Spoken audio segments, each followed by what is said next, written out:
Hi అండి. నేను మీ తారక్ గౌడ్, తెలంగాణ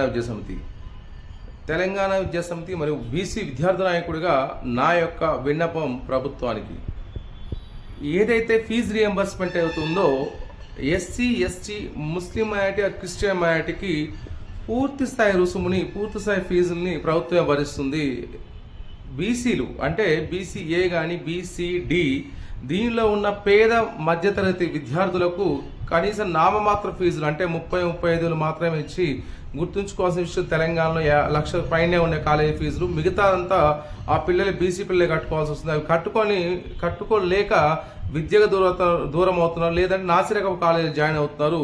ప్రభుత్వం ఈ విషయాన్ని దృష్టిలో పెట్టుకొని పేద విద్యార్థులు, మధ్యతరగతి బీసీ విద్యార్థులు కూడా పూర్తి స్థాయి ఫీజు రియంబర్స్మెంట్ అందించి బీసీలకు న్యాయం చేయాలని గౌరవ ప్రభుత్వాన్ని డిమాండ్ చేయడం జరుగుతుంది. Thanks for watching.